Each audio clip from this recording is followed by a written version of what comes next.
Hey guys, if you're enjoying this podcast, then I know you'll enjoy the Girl Dad Discussion podcast. I'm your host, Ernest James, and I believe the relationship between a daughter and her father is one of the most important relationships a young lady can have. And therefore, my mission is to promote the daddy-daughter relationship by sharing the voices of girl dads to the world. So check out our podcast on every platform where podcasts can be listened to. And if you want to watch the podcast, check us out on our YouTube channel. Again, that's the Girl Dad Discussions podcast with your host, Ernest James. Hey guys, this is Ernest James, host of the Deal to Heal with E. James podcast. And I got a question to ask you. Could you buy me a cheeseburger? Better yet, could you buy me a value meal? Yes? Well, guess what? I don't need a value meal. However, for the cost of a value meal, you can support this podcast to keep us on the air. Just go to Patreon/Deal to Heal podcast and choose any one of the 3 tiers that's available. And if you just want to make a one-time donation, go to Cash App and make a donation to $E James, the number 418. Make a one-time donation to the Cash App, or again, go to Patreon to support this podcast and keep us on the air. Thanks in advance. Be blessed. Are you looking for inspiration on a daily basis? Then check out Deal to Heal Tees. With our inspirational tees, you're sure to find something to inspire you. That's dealtohealtees.com. Put some inspiration in your situation. Wear inspirational tea and be inspired all day. Let's go to dealtohealtees.com. Again, that's dealtohealtees.com.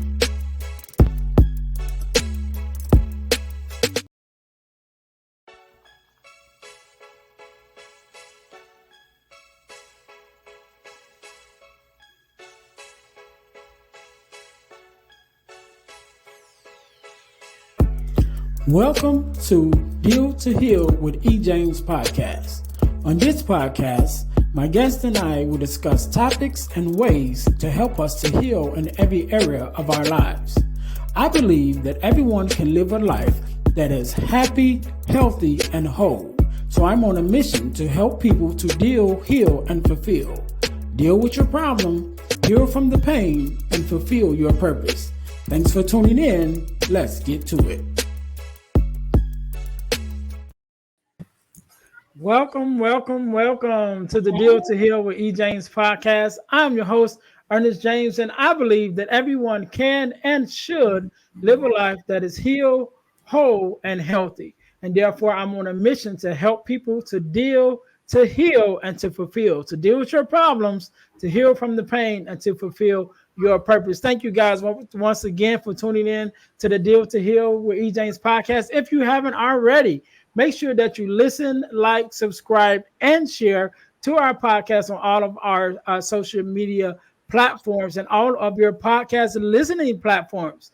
Definitely on our YouTube channel. We want you guys to check us out. And also check out our partner podcast, which is the Girl Dad Discussions podcast with myself, E. James, on our same YouTube channel. We actually share a YouTube channel. So if you look up Deal to Heal with E. James podcast, under that, you will see the playlist for the Deal to Heal podcast, as well as the Girl Dad Discussions podcast. So we definitely want you guys to check that out. Also, I want to tell you guys how you can win $100 from the podcast, but you got to stay until the end in order to get that information. So stay to the end of the episode so you get the information to find out where you can find, where you can get $100 from the podcast.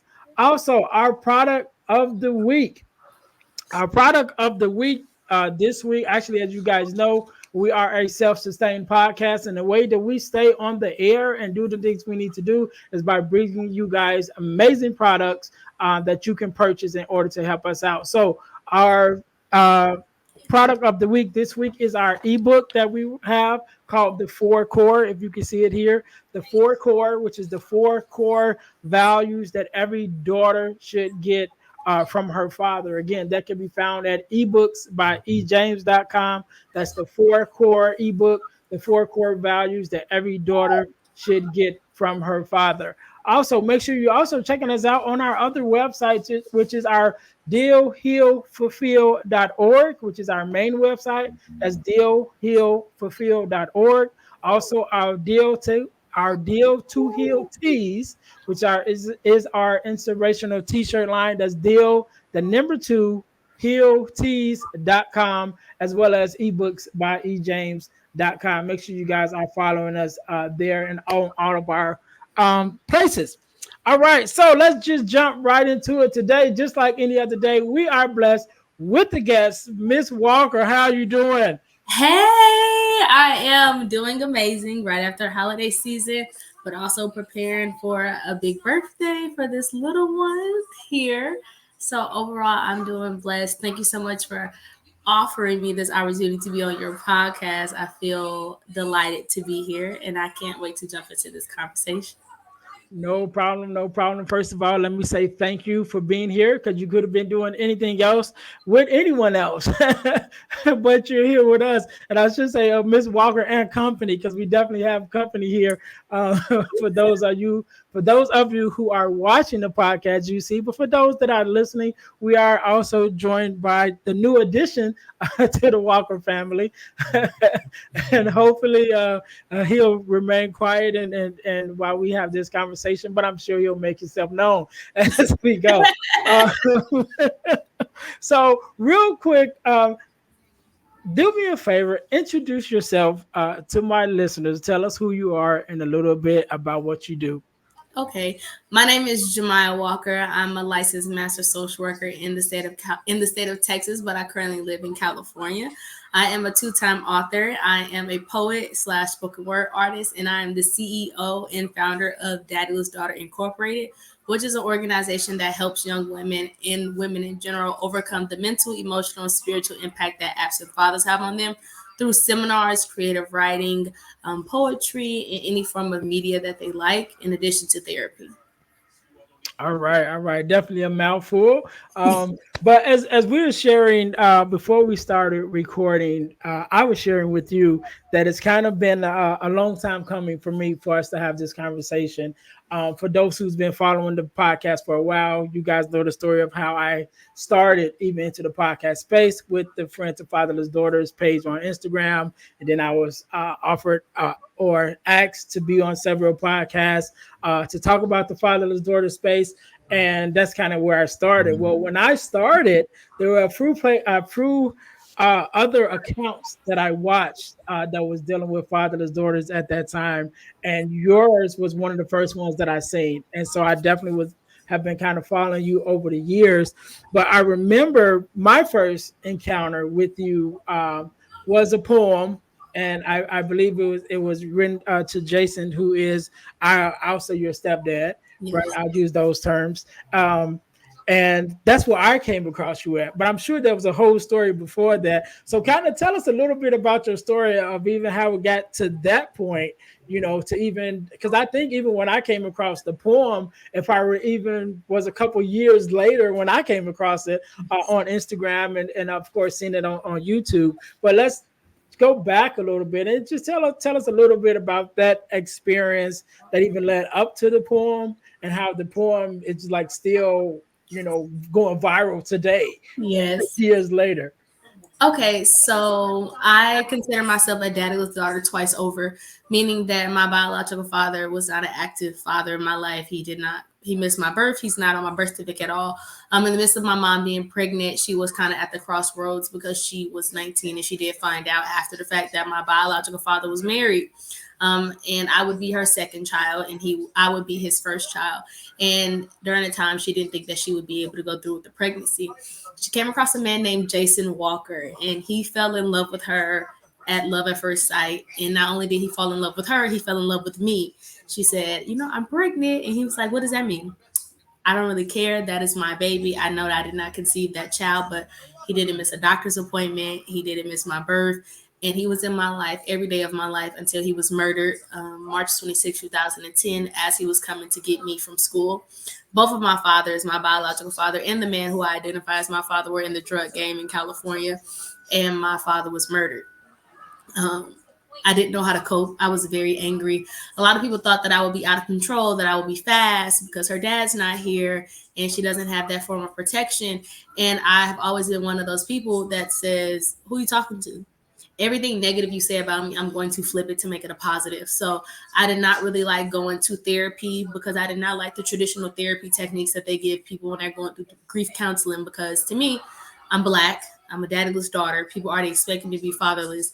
And on top of that, my father was a drug dealer. So there's certain things that I want to disclose that I have experienced, that I have witnessed, that I didn't feel comfortable sharing with my therapist, that I stopped going and I turned to poetry. And You Speaks is a very known um, spoken word platform where kids go and they compete to get on the team, and everybody does metaphor poems or poems that kind of like grip the crowd, but I use that as my diary.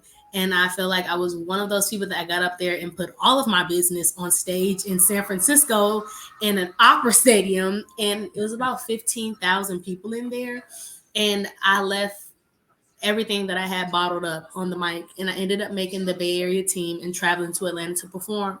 And even then, I joined a program called Raw Talent, which stands for Richmond Artists with Talent. And every week we used to just write poems. And I would only write about my fatherless daughter experience and just the pain of having a dad that lives 5 minutes from me that I have his entire face. If you see my dad, Ernest, you would be like, yep, that's Jemiah's biological father. That's how much we look alike, but we have no connection. Then the man who I love, who I adore, who just treated me like the apple of his eye, was murdered. So it's like I have father wounds from two different angles, and I'm only one person trying to cope. I went off to school. I went to the Prairie View A&M University, and I started an organization called Daddyless Daughters Incorporated because I always had a dream of creating a safe place for girls like me who are daddyless and people count them out. And I don't have to be a statistic. I don't have to be a teen mom. I don't have to be addicted to drugs. I don't have to end up in an abusive relationship. I don't have to be the father's daughter syndrome. But I feel like there's so many things that are stacked against me as a woman, not only because I'm black, but because I'm a daddyless daughter, that I have to fight. And I didn't feel like this fight was just for me. I feel like this fight was for everybody else. So I use my story as just a building block to show girls like you can turn your pain into power, and this is how you do it. I went on to be the first person in my family to go to college and graduate. I'm the first person with a master's degree. I'm the only therapist in my family. I'm the only author in my family. I wrote 2 books before I was 25 years old, and they're both published. And all of it was because I just wanted other daddyless daughters to feel seen. I wanted them to feel heard, and I wanted them to know they're not alone. And you do not have to go to traditional therapy and talk about your feelings and have somebody say, count down from 10. It's like, count down from 10. My father has been shot at multiple times. They've held a gun to my father's head and it jammed one time, and then they did it the next time and my father's gone. Like, how do you really cope with that as a young girl? And I think that I'm already outspoken. I already say how I feel. Why not use my voice to uncover my own wounds and heal somebody else's? Yeah, I think that's amazing. I definitely want to get into talk about the books a little bit, but before we talk about the books, I want to talk about just talk about Jason a little bit, right? Because as myself being a girl dad, right? Not only I'm a girl dad, I'm also a stepdad, Mm-hmm. right? And I know the challenges of being a step parent, right? And you don't have to be married to be a step parent, as far as I'm concerned, as long as you are willing to stand in that space. And this is even one of the things that I share when I'm talking to fatherless daughters or talking in the fatherless space, whether it's fatherless sons or daughters. I talk about the male mentor, right? Like they don't have necessarily have to be a father, it don't necessarily have to be a stepdad, but any man that is willing to stand up in that space to fill that father void, and to uh, impress upon you and be involved in your life. And so one of the things that I definitely like to give props to is the stepdad, not just because I'm one, but because I know the complications that goes with it, for raising a child that's not biologically yours, and for loving that child as much as you do, still knowing that one day you're going to hear those famous words, "You're not my dad." You know what I mean? Like it's a part of every situation. At one point you're going to hear it, but still having to stand up in that space and love nonetheless. And so for those of us who do that, I like to champion them, And so just in your own words, how important and impactful was Jason in your life, even as a stepdad, especially to know that when he got with your mom, she was already impregnated with you and you're already on the way, and he's like, hey, I don't care, I'm claiming her, she's mine from here on out. And I just think that's an amazing story by itself. So just how impactful was Jason to you, just personally as a daughter, to be the daughter of man who chose to love you, you know. I Jason is my whole entire heart. So anybody that knows me know in my house, it on tattooed on my body. My son's middle name, everything about my son that I want is a reflection of the man who raised me. And him and my mother were not married, but they were together for 13 years up until he was murdered. That's my dad. That is Jason Walker. My name is Jamaya Walker. I love him so much to the point that anybody I date knows I'm not changing my last name. I will hyphenate my last name because I don't think any man besides God has ever loved me the way he loved me. Was he perfect? No. Both of my fathers were drug dealers, so neither one of the men were perfect. But he healed wounds in me that I had from my biological father that I didn't know exist. I never questioned if my father loved me. I would question if he was coming home at night because I knew the lifestyle that he was living. I told him at 5 he would either die or end up in prison. When I turned 2 weeks before my 13th birthday, he was murdered. So I knew the fate of my father, but that didn't take away from the fact that anything I wanted, whether it was hugs, whether it was affection, whether it was the latest anything, I was spoiled rotten by that man. And never, not once, did he make me feel like I wasn't his child. And anybody who would refer to me as a step anything, if you've seen the viral video of Kurt Franklin, when they was like, that's your stepdaughter? No, that's not my stepdaughter. That's my daughter, and I'll go to war for her. That is how he is for me. And it is very hard to cope, even to this day, with him not being here. Because when I think of a dad, I don't think of Jamar. Jamar is my biological father, but he's very non existent to me. That I tell my son, like, you have an angel grandfather. Like, there is nothing that anybody can say. Even my mom to this day, you know how moms are. They try to say little slick things about your dad when he's gone. Like, your daddy wasn't all that. So, girl, you better be lucky that he dated you. My daddy was fine. She's talking about, don't do too much. Don't. I would go toe to toe with you, lady. I would go toe to toe with you behind him. So, just like you, any man that steps up to genuinely love a child for them means a lot, because he could have told my mom, like, yeah, I love you, but that's not my child. I'm not willing to take care of it. Go ahead and get an abortion and we start a whole new life. But he didn't miss a doctor's appointment. He didn't miss my birth. I lived in the house with him my entire life. That is my dad. And just how your daughter would go to war for you, I would go to war for mine. Amen, amen. Shout out to Jason. I definitely wanted to give him his props in this interview. So let's talk a little bit about the books, right? What was the name of the first book that you wrote? This first book I wrote is called Unspoken Words from a Daddyless Daughter, A Diary of a Broken Dream. And that book is a collection of 26 stories from girls that I work with on a college campus that were older than me, some women that are younger than me. And I wanted to know, like, how do you deal with your father wound? How do you deal with the fatherless daughter syndrome as it pertains to your life? How big of an impact does your dad have on you? Because at Prairie View, for every one boy, when I was there were 66 girls. Wow. And a lot of them were daddyless. So if you have a bunch of women who do not understand their identity or their purpose in life, and you have men that are in college having a field day, because for every one of y'all, every Yes. one of me is 66 of y'all. So how likely is it that I'm going to get caught cheating? How likely is it that I'm going to do X, Y, and Z? That we're having a field day. And I have brothers. I have 5 brothers. So I always talk to my brothers and I can kind of pick up on guys. So I wanted to interview guys on campus. How do you pick women? How do you entertain them? Like, what is the thought process? Even my male friends, and they always will say daddyless stars are the easiest target because you don't have to do much to impress them. And as a daddyless daughter, I found that to be very offensive, although I do know it's true because I went through my phases as a daddyless daughter where I knew that I was staying around for things that I did not deserve, but I needed to bring attention to the girls. So I had a week called Daddyless Daughters Week, Changing My Destiny, and just had a segment called Repent for the Sins of Her Father, where I had a male panel and I had girls on there. We're just going to talk. So the first book really came from just my experience on a college campus and just watching girls either close themselves off because they're afraid of love or open themselves too wide to the wrong person and then becoming a casualty of war. So that book is for anyone who feels like I'm the only person that experiences. I'm the only person that's angry. I'm the only person that was sexually assaulted. I'm the only person who dad left. I'm the only person who watched my mom get beat. You're not the only person. And many of those girls in that book went on to graduate from college and start a life for themselves. Some of them did not, but it's just a mix of testimonies from women who allow me into a very sacred place of their life. And I really appreciate every woman in that book because they did not have to tell me their testimonies. Yeah, yeah.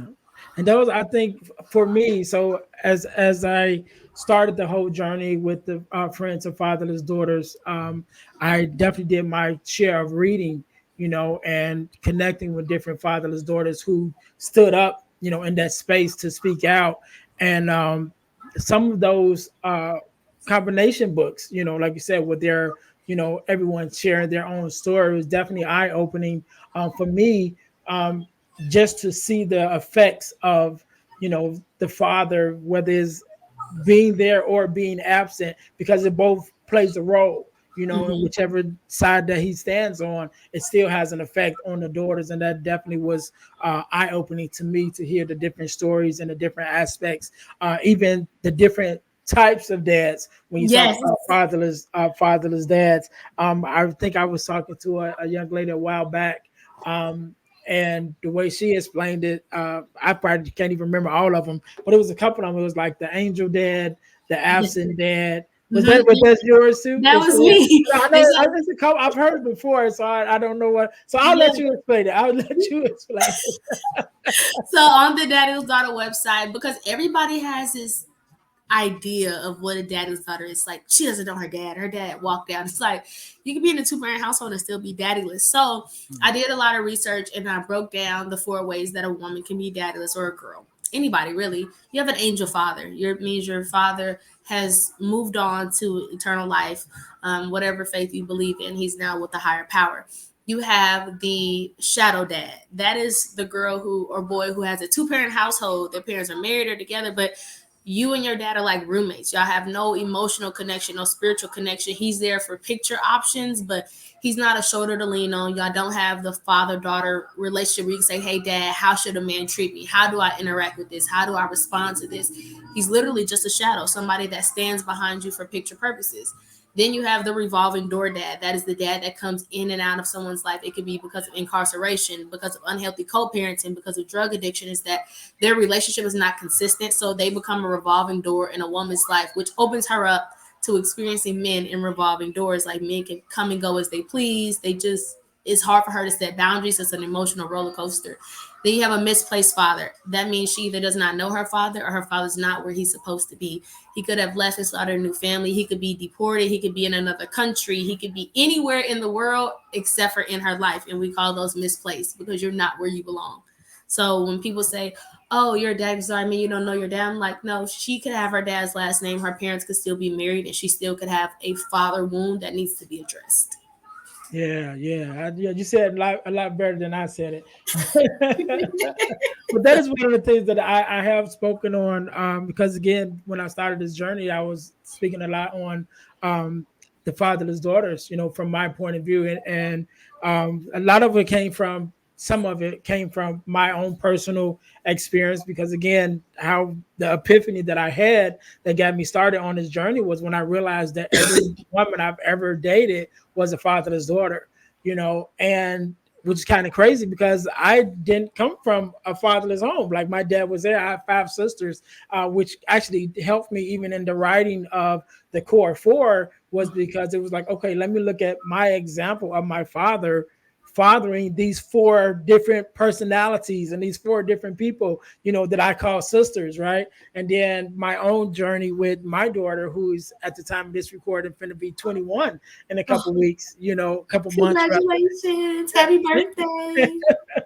Right. So she's all grown up. And so, pulling from my experiences with her, and then with my experiences with the women that I dated, and really realizing some of the things that we bumped heads on was just from that aspect of what they've never had this example. And that was one of the things that I had to take in consideration, even in my relationships.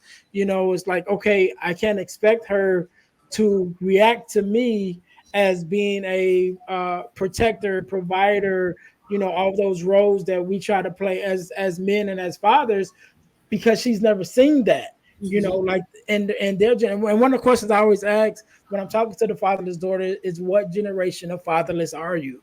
Right. And so oftentimes there's a statistic that says most fatherless children will have fatherless children.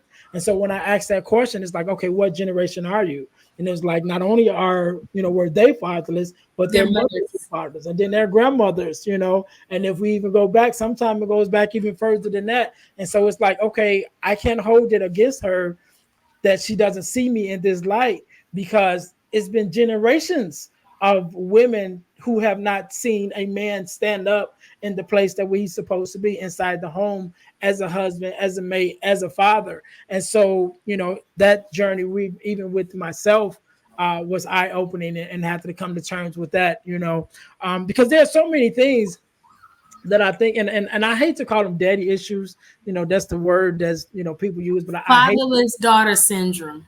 Yeah, thank you for giving me a different, because I hate saying that. It's like hurts my teeth just to say that, right? But I was like, I don't have another way to explain it. They're suffering from what I call the fatherless daughter syndrome. So, Fatherless in that daughter syndrome. syndrome, you have multiple reactions. You have the rage, anger, and depression. You have the sexual healing. You have the obsession with the baby. You have the bitter one. It's so many categories to it. Yeah. But I'm just like you. When people say daddy issues, I'm like, what does that mean? What is it supposed to mean? So I definitely say like the father's daughter syndrome, because I think it's something that you can overcome. Right. Yeah. Yeah. So let's talk about the second book, right? So Oh, what that's was my the baby. premise of the second book? Okay, so the second book came because as a daddyless daughter, I often say it's very hard to fully heal a daddyless daughter, because as they get older, they are exposed to different things that may trigger things that they thought were healed that were not healed. And as a therapist, I also know that people that look like me are not always so happy to go to therapy. So I was like, what is something that I really love that I can combine with therapy? So I said, a creative writing and reflection journal for daddyless daughters. So my second book is called Pain Pen Power, a daddyless daughter writing and reflection journal. And inside of there, I ask therapeutic questions, but in creative writing prompts. So one of them will be, when you say your father's name using your five senses, how would you describe his name? Or what does your father's name taste like coming off your tongue? Or if your father was a ghost town, what would be in it? If God asked you to write your father a letter of recommendation to get into heaven, would you write the letter of recommendation? Why or why not? Those type of questions will help her explore her father wound and just how deep it is, and also give her an area of where it hurts the most. Is it forgiveness? Because if somebody say, would you write your dad a letter of recommendation to get into heaven? And you say, no, I'm not writing that letter of recommendation, what is your reasoning for not writing it? If you can only ask your dad one question, what question is it? Those are kind of things that keep them up late at night. But it gives them the foundation to go through that writing book for a year. The official book is a year, but in the back, I added 56 additional prompts that they go through per week, in addition to a prayer journal. Once you finish the book, or as you read in the book, it will open their eyes to see, like, do I want to go to therapy, or do I really want to talk about this, or how committed to healing am I? Because those questions can be very challenging. I asked about your sexuality, your relationship with God, your relationship with your children, your relationship with your mother, what generation you are, just how you perceive yourself as the daddyless daughter, your confidence. And I think it will give her the foundation to go into therapy to say, well, I've been working through this book. These are some of the things that keep me up, or this prompt I skipped over because I wasn't ready to put it on paper. And as a daddyless daughter, I started off going to therapy and I quit. But I was 12. I'm not don't want to talk, but I turned to paper because paper doesn't judge me. Paper's not worried about my grammatical errors. Paper doesn't know what I look like. Paper is not going to call me a statistic. Paper is not going to go home and be like, this is confidential, what she told me, but I do want to talk about this person to somebody else without giving away identifying marks. So it's just a safe place for her to express herself.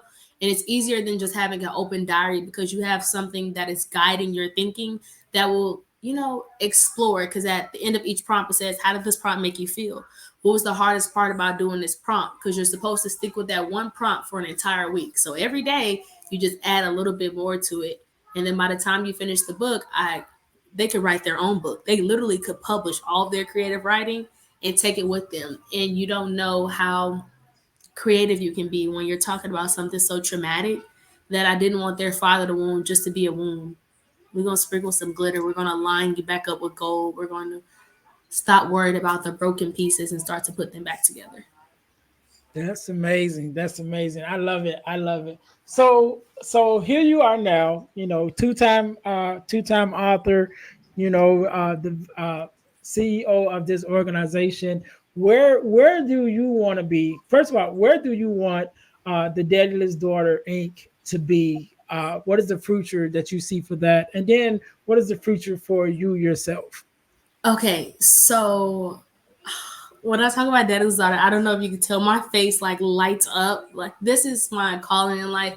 I wouldn't take back my father trauma for anything in the world because I found my purpose in it. So Mhm. for Daddyless Daughter, I pray that one day I have community centers all across the country, really all across the world, where girls can come in and get father-daughter therapy. They can get individual therapy, whether it be group therapy or just one-on-one, but their group therapy will be broken down into their father wounds. So they'll take an assessment to assess their father wound, to rank which one is it mentally, emotionally, spiritually, or physically you have the most trauma. And then they will go in a group with women who rank the same amount as them. So you're going through this healing journey not alone. But in addition to that, you can meet a therapist one on one. And then fathers can come in and do father daughter therapy no matter how old you are, whether you're 7 or 70 years old. You can bring your dad in and do father daughter therapy with a licensed therapist. In addition to that, you have creative arts because anybody that knows me know I love creative writing. I love drawing. I love all of those things. So you need a positive coping skills. So in addition to that, they will be able to enter a class where it will help them translate their pain into not just words, but into artistic things that they like. And then I want to offer co-parenting classes to parents who are struggling with just co-parenting. We're like, I'm gonna be a single mom, he's gonna be a single dad, but that doesn't mean our child is fatherless or motherless. So Mhm. we need to work on communication. So I really just want a holistic center for daddyless daughters, but I want it all across the world because people think that only black girls or brown girls are fatherless, and it's not. We have a lot of people in other races who have shadow dads, and I think that girls who have shadow dads kind of get it the worst because daddyless daughters will tell them you're not daddyless because your dad's in the house. And it's like, have you ever slept next to a ghost? And I just want to be able to offer that to everyone. I don't want it to just be me. I would just be behind the scenes. I really don't like being in the front of the scenes, but I know that it's calling me to the front. I just applied for my doctorate in ministry. So hopefully I get into that program because I do think this is a spiritual attack on just families in general. And once you correct that, I think everything else will flourish. But it takes for men to know who they are, for women to know who they are. And you can't do forgiveness without bringing in a higher power. So I think that Daddyless Daughters is more than just a therapeutic thing. It's more than just my purpose. It's a ministry. And it's not, it's hard to say like, your daddyless daughter twice over just for you. It's like, no, I know what it feels like to have a shadow dad, an angel father, a revolving door one, and a misplaced one. So anytime somebody comes to me with dad trauma, it's like, I may not have the same story, but I know what that wound feels like because I still Mhm. have it. And I'm not afraid to show you my battle scars. So I want a battlefield. That's what I call them. I want little battlefields across the world because we're going to end this father's daughter crisis, or we're going to make it a conversation where people know we're not going for it. We don't stand for it. And I'm not just going to talk down on fathers who are absent, but I'm literally going to provide you the tools, whether it be a mentorship program, whether you need somebody to talk to about your own father trauma. Men need a safe place as well. I travel to the prisons now. I want to continue to do prison ministry. I work with 300 fathers at a time in Texas prisons, and a lot of them have daughters, but a lot of them feel defeated because they missed a portion of their life that they feel is better off to continue to miss everything. So you have to unpack their wounds because everybody has a story. It doesn't mean that it's a right or wrong. It's not a justification, but I do need to get to the root of fathers because I can give coping skills all day, but I don't need men still perpetuating the trauma. So I have to figure out how to bring men into the fold. As for me, I hope that I could do Daddyless Daughters full time. I want to travel the world and speak. I want to continue to publish the books. I want to continue to use my story even now as a mom. What is it like being a daddyless daughter with a son? I'm about to raise somebody's husband. I'm about to raise somebody's father, somebody's boyfriend. Like, there's so much I pour into him, and I'm only 26 that I'm like, yeah, God, you did. I thought I was going to get a daughter. I was like, I can get a daughter. She'll have a great father daughter relationship, all of this. And I was like, no, I have a son. He's going to be at every Daddy Starter conference. I want him to walk me out on stage. I want him so embedded into my ministry that he knows that when he gets older, there's certain things that I'm not going to do. And this is why I'm not going to do this, because I seen my mom pour into women. I want a conference. I love Sarah Jakes Roberts. You know Sarah Jakes? Yeah, of course That, I do. Of course I that's my do. girl. That is my home girl. Like, in my heart, I think that we're best friends. She had a conference called Woman Evolved. She had 40,000 women in there. And I just envision myself having the similar things, not her ministry, but my ministry, where I can call a conference and have 40,000 women from all over the world with father wounds come, feeling broken, and leave feeling fulfilled, with resources, with connections, with a sister to go through life with in their healing journey. When I die, I want people to know me for a daddyless daughter, for being a 12-year-old girl who took something so painful and throughout her life committed to turning it around for herself and for every other girl in the world. All right, all right, and we're definitely going to be touching and agreeing for that vision.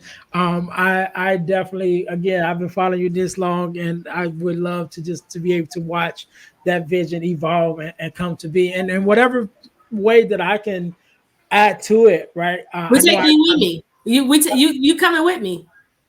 well, we there, We there already. I I need definitely, a male presence. You coming? We're together. We're I appreciate it because I'll tell you what, and this kind of behind the scenes story, but even getting into it with the father's daughter space, and when I first started with the Friends of Fatherless Daughters, I came in contact with so many different women that's in the space, and had conversations. I've been on podcasts, talking about the fatherless daughters, but when it came to actually coming into the space, it's like, no. You know what I mean? It's like, oh yeah. stop at the door. I You used know to be what I like mean? that. I used to like, this is sacred. This is the no man territory. But I'm like, how can I help women heal?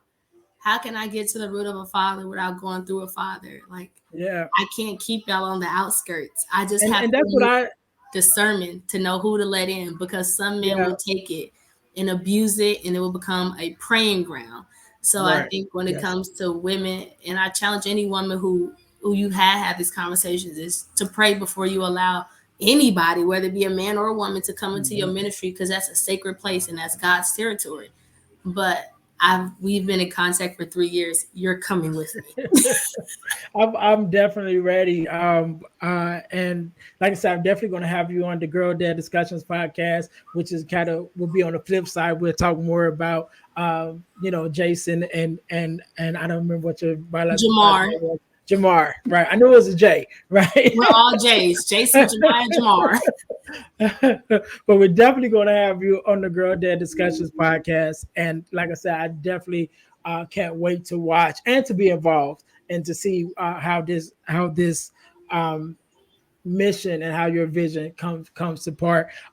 So again, I want to thank you for being on. I want to thank you for sharing your story and the beginning of the journey, because this is only the beginning.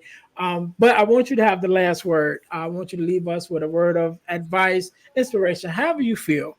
To express yourself, whether you want to leave a message to the dads, a message for the daughters, however you feel. So I'll give you a second to think about that. So while you're thinking about that, to my listeners, man, first of all, let me say thank you guys for continuing to rock with the Deal to Heal with E. James podcast.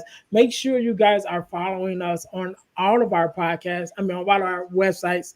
Again, the dealhealfulfill.org website, as well as Deal, the number two, Heal Tees, Deal to Heal Tees, which is our inspirational t-shirt line, and ebooks by ejames.com, where you can find the ebook, The Core Four, which is the core four values that every daughter should receive from her father. But we didn't forget about the sons. You can also find the ebook called From Males to Men, which is an ebook for young men traveling their journey into being from just being males to actually standing up and becoming men. So you can find that ebook there also, as well as others. And that's at ebooksbyejames.com. Make sure you guys are following us there. Also, I've been blessed to be a part of an organization called the Forgiveness Mission.com. And what we do, we have free virtual workshops every quarter of the year. So whenever you're listening to this website, this podcast, either one just ended or there is one coming up.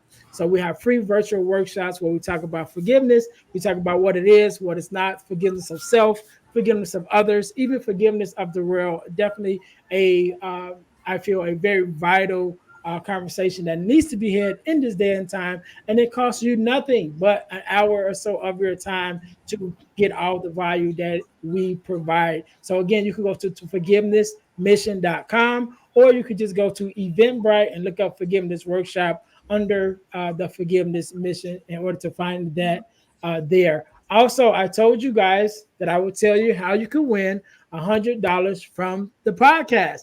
You can win $100 from the podcast by becoming one of our super subscribers and entering our super subscriber contest. So what do you must do? You must first subscribe to our YouTube channel, to our Facebook page, and our podcast on Spotify. After you've done those three things, you text the word WIN, WIN, to the number 866 326-0730 to qualify to win $100. The contest is random and is ongoing, which means once you're in, you can always win. You don't have to never re-up. But when you do those three things, you subscribe to those three pages and you text the word WIN, WIN, to the number 866-326-0730. Make sure you leave your contact information also, right? Leave your name, your phone number, and your email address. We have people that's texting the word win, but then they don't leave us any information. So if you're our winner, we can't even call you back, right? So make sure you guys leave us with your contact information so that we can contact you if you are our $100 winner. Again, Ms. Walker, let me say again for the last time, thank you so very much for coming on. Thank you for sharing your story. Thank you for allowing me and us as the listeners to be a part of your journey. I want you to have the last word, so the floor is yours. Yes, I have two things I'll say, and I'll make them so quick. To my daddyless daughters, you are not alone. Your father wound is not the only father wound. As a daddyless daughter, although I may not see you, I may not know your name, I am always here. If you follow my website, if you follow my Instagram, even if you don't follow and just want to send a message, you need words of encouragement, you need anything, I am willing to pour into your cup. From one daddyless daughter to another, my purpose in life is to serve you, is to make sure that you heal from your fatherless wounds. So I ask you to choose healing and choose forgiveness, not for anybody else, but for yourself, so that you can end the patterns in your life that you don't even know exist and release everything that has been balled up. To my fathers, you matter more than you will ever think. You are more than a child support payment. You are more than a weekend visit. You are more than just a bank account. You matter. Your character matters. Your purpose matters. Pour into your daughter. Give her words of encouragement. Love on her. And if you don't know how to, I ask that you also reach out to me. Go to therapy to unpack your own fatherless wounds so that you do not perpetuate that onto your children. And be as active as possible. And I love y'all. I love the fathers. I love the daughters. And I think that in due time, we will all be united as one. Amen. Amen. We can't end it no better than that. To my listeners, thank you guys once again for tuning in to the Deal to Heal with E. James podcast, where our mission is to help people to deal, to heal, and to fulfill, to deal with your problems, to heal from the pain, and to fulfill your purpose. Until next time, you guys be blessed. Hey guys, I know you're enjoying the podcast. However, don't forget to join our text line at 866 326 0730. That's 866 326 0730 in order to receive text messages with new events and things that is going on and new episodes as they release. All right, see you in a minute. Thanks for listening to the Deal to Heal with E. James podcast. Remember to listen, like, subscribe, and share. This episode has been brought to you by Deal to Heal Teas. Put some inspiration in your situation. Wear an inspirational tea and be inspired all day. Let's go to dealtohealteas.myshopify.com. Remember, our mission is to help you to deal, heal, and fulfill. Deal with your problem, heal from the pain, and fulfill your purpose. Thanks for listening.